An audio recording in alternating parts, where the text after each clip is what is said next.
The church bells of St. Michael's toll 12 times through the midnight darkness of Oak Ridge. Each bronze note echoes across empty streets, where even the street lights seem to hold their breath. Sarah Miller shifts on park bench number 7 along Riverside Drive, her weathered army jacket pulled tight against the October chill. The shopping cart beside her rattles softly in the wind, filled with aluminum cans, torn blankets, and secrets worth $3.2 million. Metal scrapes against concrete. Heavy boots approach from 3 directions. Raymond Thompson emerges from the shadows, his massive frame blocking the moonlight. The skull tattoo on his forearm seems to grin as he signals his crew forward.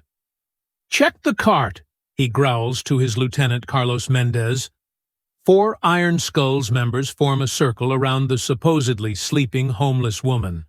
Thompson reaches down and yanks the army jacket away from Sarah's body.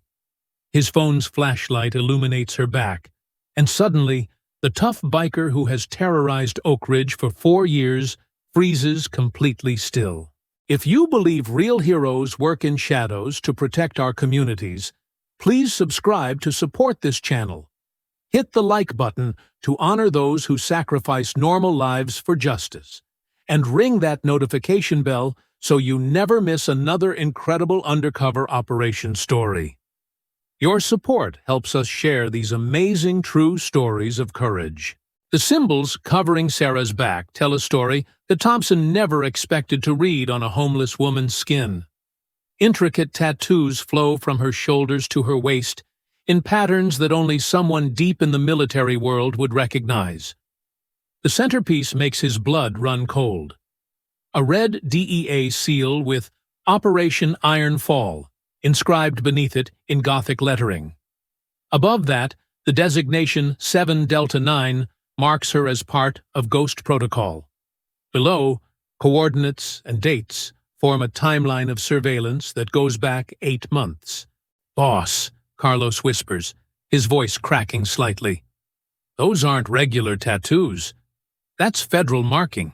She's a cop." Thompson's mind races as he processes what this means for his operation. 8 months of deals, connections, and expansion, all potentially compromised. Sarah continues to feign sleep, her breathing steady and controlled. Years of training have taught her to remain perfectly still, even when every instinct screams to run. The shopping cart that Thompson's men are rifling through contains more than just recyclables and rags. Hidden within false bottoms and sewn into the lining are devices worth $50,000 in surveillance equipment. Every conversation within 20 feet has been recorded. Every drug deal discussed near this park bench has been documented. Sarah has pushed this cart through every neighborhood where the Iron Skulls operate, mapping their network 1 block at a time. "Wake her up," Thompson orders, his voice dangerously quiet. Mendez hesitates, something about the situation feeling wrong. The homeless population of Oak Ridge has always been beneath their notice, invisible people who scatter when the bikers roll through. But this woman has been here consistently, always at the same bench, always with the same cart, always alone. Sarah opens her eyes slowly, playing the part of someone emerging from deep sleep. She blinks up at Thompson with practiced confusion. "Please, I'm not causing trouble," she mumbles in a voice roughened by supposed years on the street. "I'll move if you want the bench." Thompson studies her face in the dim light. Something familiar flickers in his memory, but won't quite surface. 8 months ago, Sarah Miller stood in a DEA briefing room in Portland, studying surveillance photos of the Iron Skulls. Her handler, Special Agent David Kim, laid out the mission parameters. "We need someone who can go deep, stay invisible, and gather evidence from the inside," Kim explained. "The homeless angle gives you mobility and a reason to be anywhere without suspicion." Sarah had accepted without hesitation. 15 years of undercover work had prepared her for this. The transformation from federal agent to street person had been methodical and complete. Sarah stopped cutting her hair, let her nails grow ragged, and learned to move with the shuffling gait of someone broken by life. She studied the real homeless community, understanding their codes and survival methods. More importantly, she learned their stories, carrying their truth alongside her fabricated identity. Her first contact with the Iron Skulls came 3 weeks into the operation.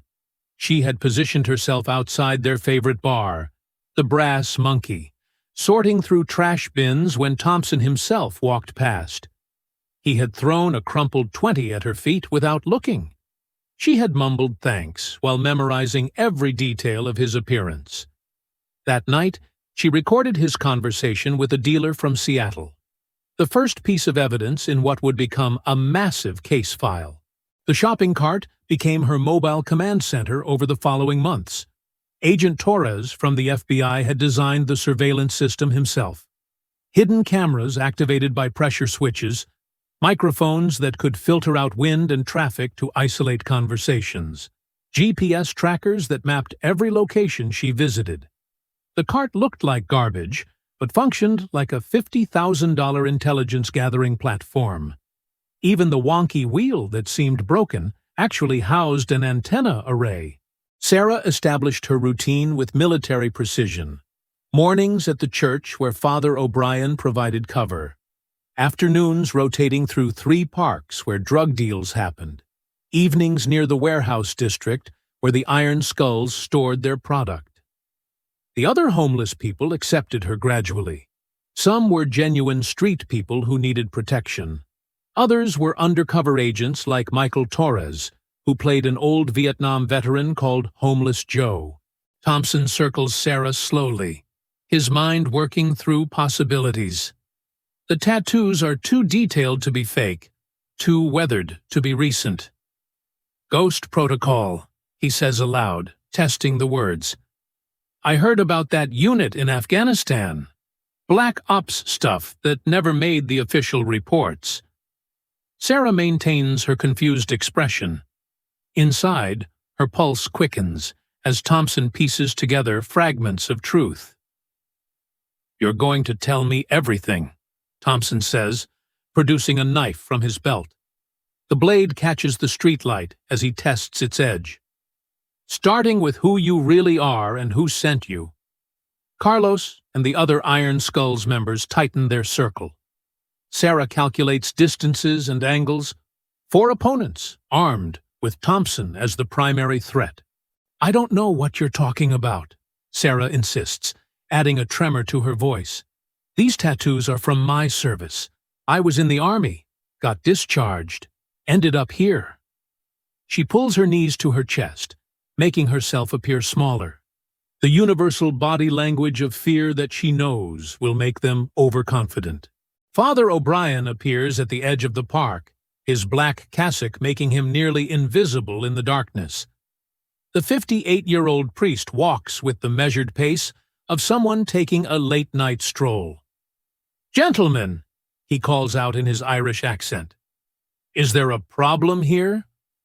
Thompson turns toward the priest, with barely contained irritation. The Iron Skulls have always avoided directly confronting the church, knowing it would turn public opinion against them completely. No problem, Father, Thompson says through gritted teeth. Just checking on one of your homeless friends, making sure she's safe. O'Brien moves closer, his eyes taking in the scene with the tactical assessment of the Navy SEAL he once was. He recognizes the formation, the weapons, and most importantly, the danger Sarah is in. Sarah is under the protection of St. Michael's, O'Brien states calmly. She takes meals at our kitchen and has sanctuary within our grounds. The mention of sanctuary carries weight even in the criminal world. Thompson knows that violating church protection would bring unwanted attention from both law enforcement and the Catholic community that makes up 30% of Oak Ridge. Carlos leans close to Thompson and whispers urgently, Boss, if she's federal, killing her brings heat we can't handle. but if we let her go, she could destroy everything. Thompson's jaw clenches as he weighs his options. The 500 kilograms of heroin arriving tomorrow represents their biggest score ever, worth enough to set up the Iron Skulls for years. "Pack your things," Thompson tells Sarah, his decision made. "You're coming with us. We need to have a longer conversation about those interesting tattoos." Sarah starts to protest, but O'Brien steps forward. "You can't take someone from church grounds without their consent. That's kidnapping, and I'll be obligated to call the police immediately." The standoff stretches taut as wire. Thompson's crew grows restless, hands moving toward concealed weapons. Sarah watches everything while appearing to cower. She notes positions, escape routes, and, most importantly, the small camera Father O'Brien is wearing on his collar that streams directly to the DEA command post. The operation is at a critical juncture. 8 months of work balanced on a knife's edge. Thompson makes a calculated choice that will soon prove to be his biggest mistake. Fine, she stays for now. But we're watching. One wrong move and Sanctuary won't mean anything. He signals his crew to withdraw. As they walk away, he stops and turns back to Sarah. "Those symbols on your back tell a story. I'm going to find out every chapter, and then we'll see who you really are." As the Iron Skulls disappear into the night, Sarah and Father O'Brien remain perfectly still until the sound of motorcycles fades completely. Only then does Sarah allow her body to relax from its state of hypervigilance. "They know something's wrong," she says quietly. "Thompson's not stupid. He'll start connecting dots." O'Brien nods gravely. "The timeline needs to accelerate. We can't wait 3 more days." Sarah pulls out what appears to be a broken flip phone from her cart. 3 clicks activate an encrypted line to the command center. "This is 7 Delta 9, she says clearly. "Cover potentially compromised. Recommend we move to Phase 3 immediately." The response comes back within seconds. Agent Kim's voice carries the weight of command decision. "Negative.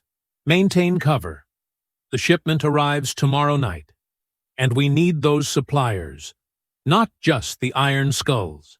The church bells toll 3 times, marking 3 a.m., an unusual time for bells to ring, but in the elaborate communication system the task force has established, it means one thing. All units are now in position. The operation that has been 8 months in the making is about to reach its crescendo. Sarah looks at the symbols on her back, reflected in a puddle of water. Each one represents weeks of danger, sacrifice, and determination. Michael Torres emerges from his hiding spot under the bridge, no longer shuffling like homeless Joe. His FBI training shows in every movement as he approaches Sarah and O'Brien. "I counted 12 more skulls arriving at the warehouse in the last hour," he reports. "Something big is happening. They're moving up their timeline, too." The twist that none of them see coming is already in motion. Carlos Mendez is making a phone call that will change everything. Carlos Mendez stands in the shadows outside the warehouse, his phone pressed to his ear.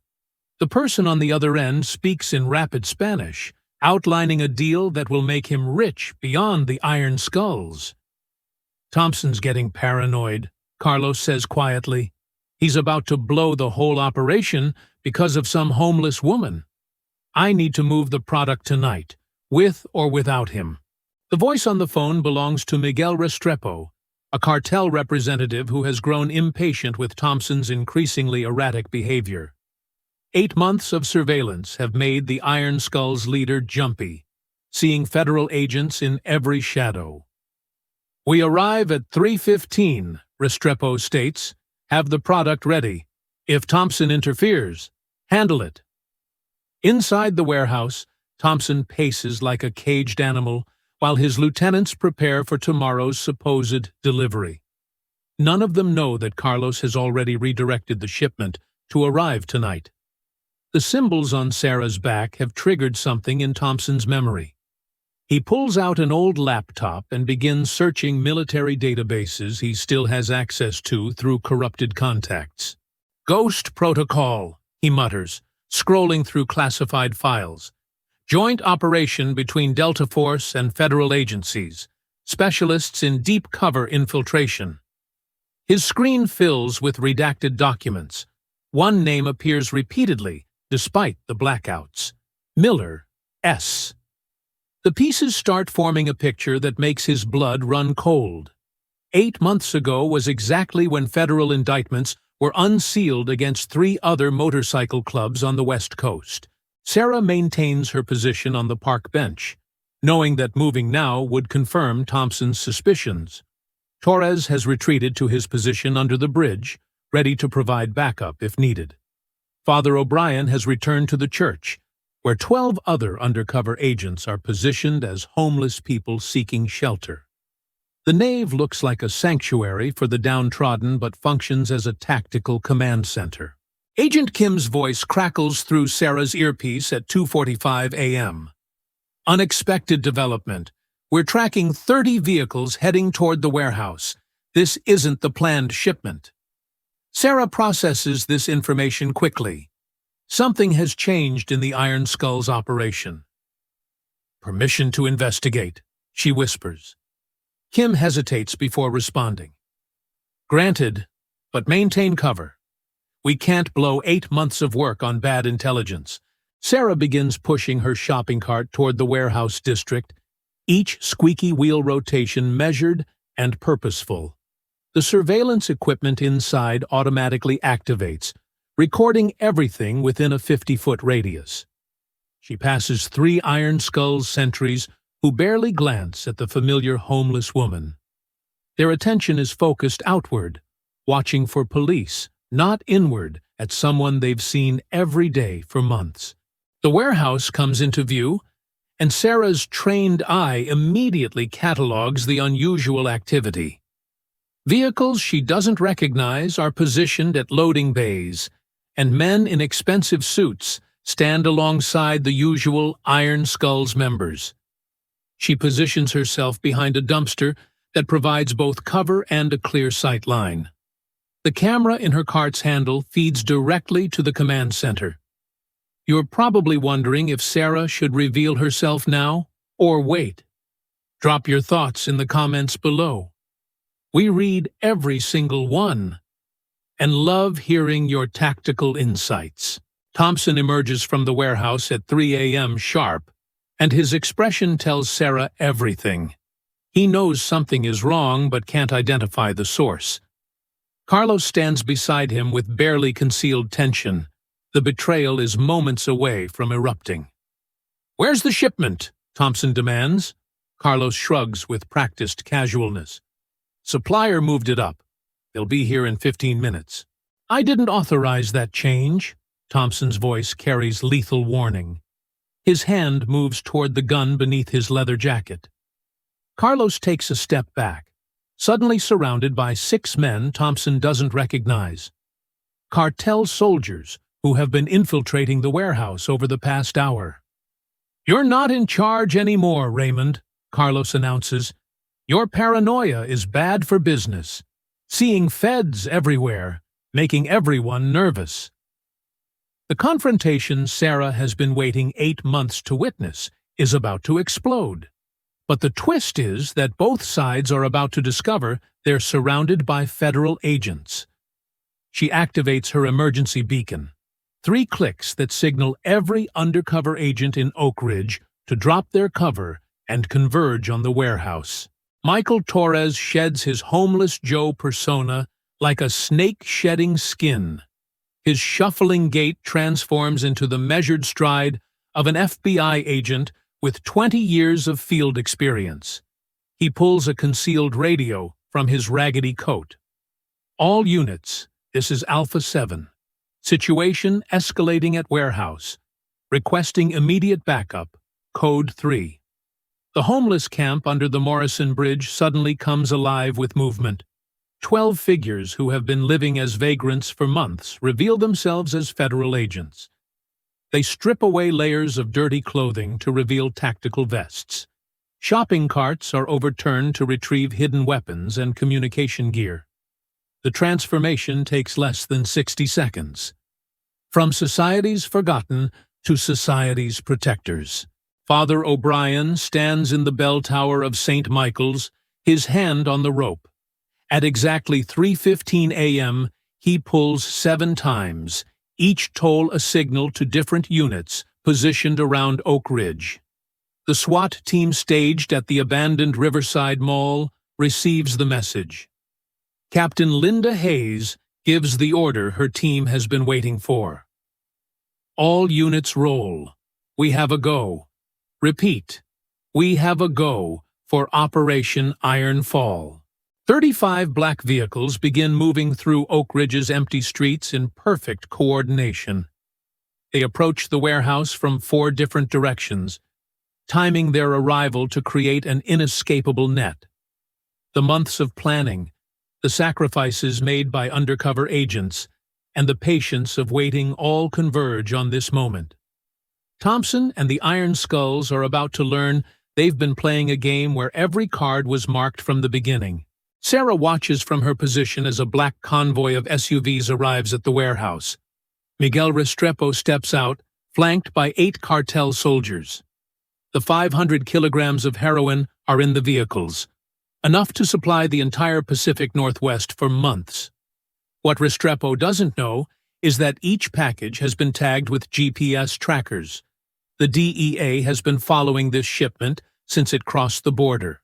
Thompson's survival instincts, honed by years of criminal activity, suddenly scream warnings.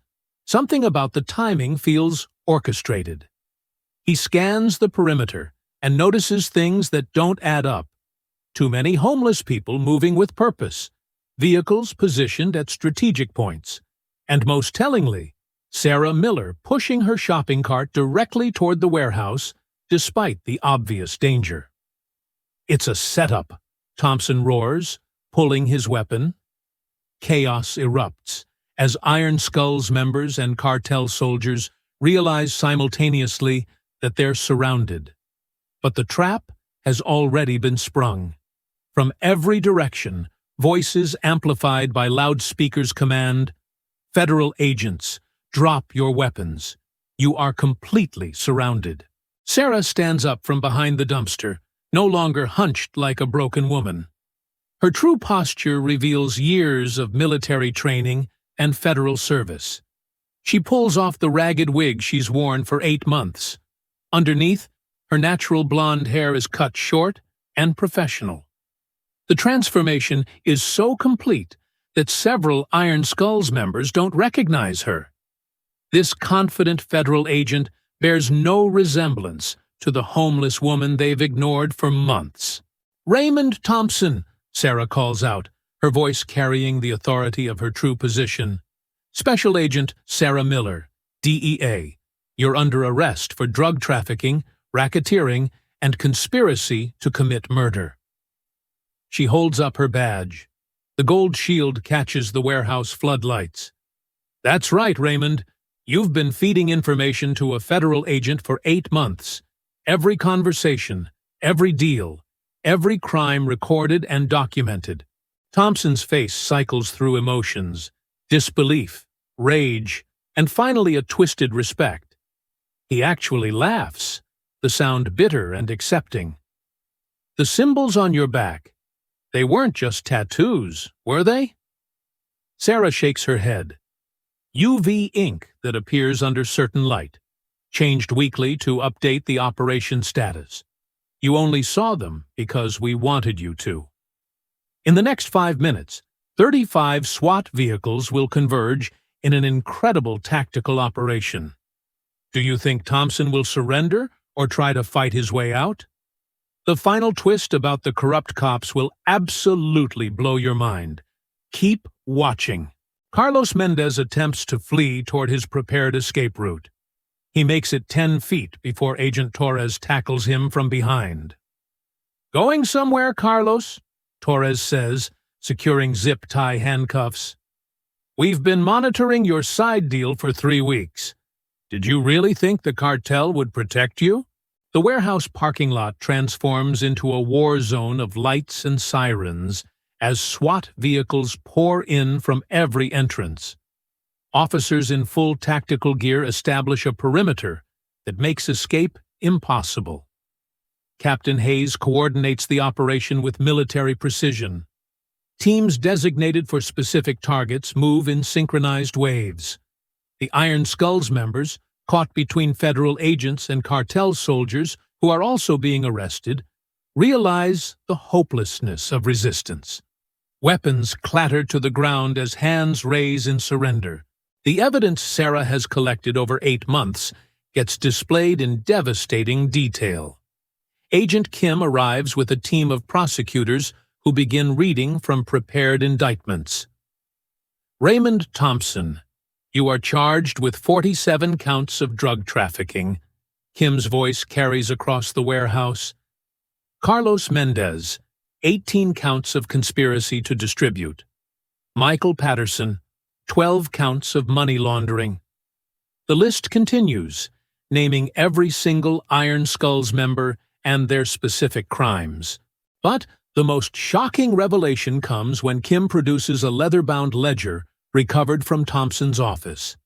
Inside are detailed records of bribes paid to local law enforcement. Officers James Bradley, Marcus Stone, Jennifer Walsh, Robert Chen, David Martinez, Patricia Anderson, Kevin O'Sullivan, and Thomas Wright. Each name lands like a bomb in the law enforcement community. You are all under arrest for corruption, accepting bribes, and conspiracy to obstruct justice. The 8 police officers who arrived thinking they were providing backup find themselves surrounded by federal agents. Their own colleagues place them in handcuffs while reading their rights. The betrayal cuts deep through the Oak Ridge Police Department. Good officers who have been struggling to understand why their efforts against the Iron Skulls kept failing now have their answer. Thompson watches his empire crumble with a strange calm. As federal agents approach to arrest him, he looks directly at Sarah. 8 months living like that, pushing that cart every day. He shakes his head with grudging admiration. That takes commitment. I actually threw money at you once, remember? Sarah nods. $20 outside the Brass Monkey. I used it to buy batteries for the recording equipment that captured your conversation about the Seattle expansion. The arrest itself is almost anticlimactic. Thompson doesn't resist as handcuffs click around his wrists. Can I ask you something? He says to Sarah, as agents lead him toward a transport vehicle. Was any of it real? The veteran story, the PTSD, the time you helped that actual homeless guy who was getting beaten? Sarah's expression softens slightly. The commitment to protecting innocent people was always real. That homeless man you're talking about? He's getting proper treatment now thanks to the resources this operation provided. The 500 kilograms of heroin get loaded into evidence trucks, each package photographed and cataloged. The street value of $3.2 million represents the largest drug bust in Oregon history. But more important than the drugs are the documents seized. Years of records that implicate suppliers, distributors, and customers across 5 states. Miguel Restrepo attempts to claim diplomatic immunity, producing documents that suggest cartel connections to foreign governments. Agent Kim laughs openly at this. Those documents are forgeries, Miguel. We've been tracking your operation since Juarez. You're going to federal prison for a very long time. The cartel soldiers realize their powerful connections mean nothing against the combined force of DEA, FBI, and ATF agents. One by one, they surrender to the inevitable. As dawn breaks over Oak Ridge at 5:47 a.m., the warehouse that served as the Iron Skulls fortress stands empty except for evidence technicians. The organization that terrorized this community for 4 years has been completely dismantled in a single night. News vans begin arriving, drawn by the massive police presence. reporters struggle to understand the scope of what has occurred. Sheriff Patricia Coleman, one of the few clean officers in Oak Ridge, holds an impromptu press conference. She's been briefed by Agent Kim about what can be publicly revealed. Last night, a joint federal task force successfully concluded an 8-month undercover operation. Her voice carries both pride and sorrow. 39 arrests have been made, including 8 members of our own department. The Iron Skulls Motorcycle Club no longer exists as a criminal enterprise in our community. The reporters shout questions about the undercover agents, particularly the homeless woman several witnesses saw transforming into a federal agent. Coleman provides no details. The brave individuals who risked their lives to protect Oak Ridge have earned their privacy, she states firmly. What matters is that our town is safe. Our children can play in parks again without fear. Father O'Brien holds a special morning mass at 7 a.m. The church fills with residents who haven't felt safe enough to gather in months. He speaks about redemption, justice, and the importance of community. Never once does he mention his own role in the operation. The homeless people who sought sanctuary in his church, both real and undercover, are already gone, moved to new locations where their next missions await. Sarah Miller sits in a nondescript sedan at the edge of town, her appearance already changing for her next assignment. The shopping cart that served as her mobile command center has been destroyed, its surveillance equipment recovered and repurposed. She watches through the rearview mirror as Oak Ridge begins to heal. Children walk to school without looking over their shoulders. Elderly residents sit on park benches without fear. Agent Kim calls her from the Portland office. Outstanding work, Sarah. 8 months of sacrifice paid off bigger than we hoped. Sarah's response is characteristically professional. Just doing the job, sir. What's next? Kim laughs softly. Take a week off, Miller. You've earned it. Then report for briefing on Operation Mountain Crown. But Sarah knows she won't take that week. Rest doesn't come easily to someone who has lived on constant alert for 8 months. Instead, she'll visit the real homeless community she came to know.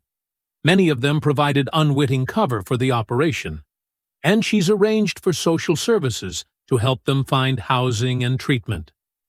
The $20 Thompson threw at her that night has grown into a $50,000 fund for homeless services.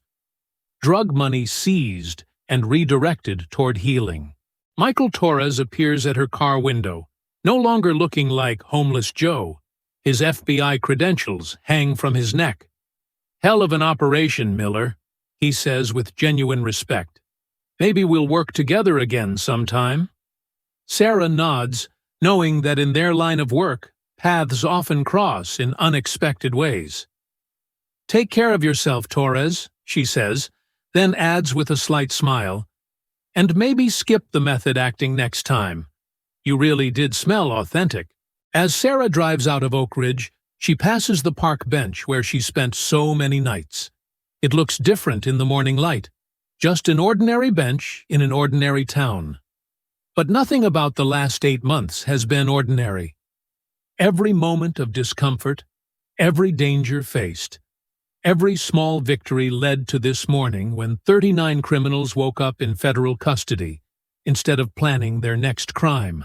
The final twist comes 3 days later when news breaks that Thompson's twin brother, Director Harold Thompson of the DEA's Seattle office, has been arrested. Sarah's surveillance had uncovered communications between the brothers, revealing how the Iron Skulls always seemed to stay one step ahead of law enforcement. The corruption ran deeper than anyone imagined, but thanks to one woman's dedication to justice, it has all been exposed. 6 months later, Oak Ridge has transformed into a model for community recovery. The warehouse that once stored drugs now houses a youth center. The Brass Monkey Bar has become a coffee shop called Second Chances, owned by a consortium of residents who wanted to reclaim their town's spaces. Crime rates have dropped 90%. Children play in parks that were once too dangerous to enter after dark. A ceremony at City Hall honors the law enforcement officers who served with integrity during the dark years. Sheriff Coleman presents commendations, while carefully avoiding any mention of the undercover operation. In the audience sits a well-dressed woman with short blonde hair. She could be anyone: a teacher, a business owner, a concerned citizen. No one recognizes Sarah Miller. Her appearance has changed again for her new assignment. Father O'Brien continues his ministry at St. Michael's, never speaking of the role his church played. The bell tower that signaled the raid now calls people to prayer and community gatherings. The homeless who seek sanctuary in his church receive genuine help. Some are truly displaced people needing assistance. Others might be federal agents preparing for their next operation. He treats them all with equal compassion, understanding that both roles serve important purposes. The shopping carts that roll through American towns carry stories we never suspect. Most transport the meager possessions of society's forgotten members. But occasionally, one carries surveillance equipment worth more than most people's cars, pushed by someone whose sacrifice and dedication protect communities from threats they never see coming. Sarah Miller's cart saved Oak Ridge. Somewhere in another town, another agent pushes another cart, building another case. Working toward another moment of justice, Thompson serves life in federal prison without possibility of parole. His cell contains newspaper clippings about Oak Ridge's recovery. In interviews, he expresses one consistent theme: grudging respect for the woman who lived as homeless for 8 months to bring him down.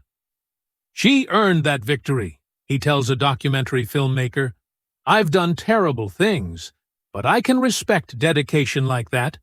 She beat me fair and square." The symbols that appeared on Sarah's back that night have become legend in federal law enforcement circles. UV ink that told a story visible only when the operation needed to pivot. Ghost Protocol continues its work in other cities. Agents who sacrifice comfort, safety, and identity to protect communities from predators like the Iron Skulls. Their names will never appear in newspapers. Their faces won't grace magazine covers. They are the invisible guardians, pushing shopping carts through dark streets, sleeping on park benches, watching and waiting for the moment when justice can prevail. Oak Ridge doesn't forget, even if they don't fully understand what happened. Every year on the anniversary of the raid, the church bells of St. Michael toll 35 times at 3:15 a.m. Residents who remember that night listen from their beds, grateful for the peace that followed the storm. They don't know about Sarah Miller or Michael Torres or the 12 agents who lived under the Morrison Bridge. They only know that somehow their town was saved. The story ends where it began, with church bells tolling through darkness. But now they ring for celebration, not warning. Oak Ridge has been returned to its people. Children grow up safe. Elderly residents walk freely, and small businesses thrive without paying protection money. The Iron Skulls are history, their legacy erased by the determination of agents who were willing to disappear into America's shadows to bring light back to one small town. Justice doesn't always arrive with sirens and flashlights. Sometimes it comes pushing a shopping cart, wearing torn clothes, living a lie to reveal the truth. Sarah Miller proved that in Oak Ridge. Somewhere tonight, another agent begins another operation, pushing another cart toward another victory. The symbols on their back tell a story only they understand. A story of sacrifice, determination, and the unwavering belief that justice is worth any personal cost. 2 years after Operation Ironfall, the abandoned warehouse district of Oak Ridge hosts a different kind of gathering. Former addicts meet in support groups where Iron Skulls once counted drug money. Maria Gonzalez, a 43-year-old mother of 3, stands before the group sharing her recovery story. She doesn't know that her supplier was arrested that night, only that the drugs suddenly stopped flowing and she found help instead. "When the poison left our streets," she says, with tears streaming down her face, "I got my life back. My children got their mother back." The economic recovery of Oak Ridge becomes a case study at the FBI Academy in Quantico. Federal agents in training learn how one operation can transform an entire community. Property values increased 40% within 18 months. New businesses opened where drug houses once operated. The town that almost died under the Iron Skull's reign has become a symbol of resilience, proof that no community is beyond saving when good people refuse to surrender. Detective Patricia Coleman, promoted to chief of police after the corruption purge, implements community policing programs that would have been impossible under the old regime. Officers walk beats instead of hiding in patrol cars, knowing residents by name instead of by criminal record. The trust that was shattered by 8 corrupt officers slowly rebuilds, each positive interaction replacing memories of betrayal. She keeps a photo on her desk from that night. 35 SWAT vehicles converging on the warehouse, though she still doesn't know about the shopping cart that made it all possible. In federal prison, Carlos Mendez serves 25 to life in a cell 3 doors down from Thompson. They pass each other during exercise periods without speaking, their empire reduced to scheduled walks in a concrete yard. Mendez often thinks about that homeless woman with the shopping cart. How many times he walked past her, dismissing her as irrelevant. The lesson burns deeper than any punishment. Never underestimate anyone, because the person you ignore might be documenting your destruction. Agent Michael Torres receives the FBI Medal of Valor in a classified ceremony that will never make headlines. His 8 months as homeless Joe resulted in 47 convictions beyond the Iron Skulls case. Criminal organizations across 3 states fell because of intelligence he gathered while pretending to beg for change. His shopping cart methodology has become standard training for deep cover operations. He jokes with fellow agents that he still can't walk past a shopping cart without checking for surveillance equipment. The habits of those months are carved too deep to fade. The real homeless community of Oak Ridge benefits from an anonymous donation of $200,000. Drug money seized and redirected toward those who unwittingly provided cover for the operation. A new shelter opens with mental health services and job training programs. Some residents recognize the Navy SEAL precision in how Father O'Brien organizes the facility, but they don't ask questions. Second chances don't require explanations. They only require acceptance and hard work. Sarah Miller's next assignment takes her to Detroit, where a human trafficking ring operates under the cover of a motorcycle club. She arrives pushing a different shopping cart, wearing different clothes, telling a different story of how she ended up on the streets. The symbols on her back have changed. New UV ink tells a new operational story that only her handlers can read. But the dedication remains constant. The willingness to disappear into America's forgotten population to protect those who cannot protect themselves. Late at night in Oak Ridge, when fog rolls in from the river, old-timers swear they can still hear the squeaky wheel of Sarah's shopping cart. The sound has become local legend, a reminder that guardian angels don't always have wings. They might have wonky wheels and torn blankets. They might smell like they haven't showered in weeks. But they're watching. They're recording. They're building cases that will explode into justice when the time is right. The children who were kept indoors during the Iron Skulls years now ride bicycles freely through streets their parents once feared. They don't know the names Sarah Miller or Michael Torres, but they benefit from their sacrifice every single day. This is the true victory of Operation Iron Fall. Not just the arrests or the seized drugs, but the childhood summers return to innocence. the elderly residents who sit on porches without fear, the small business owners who keep their earned money instead of paying protection.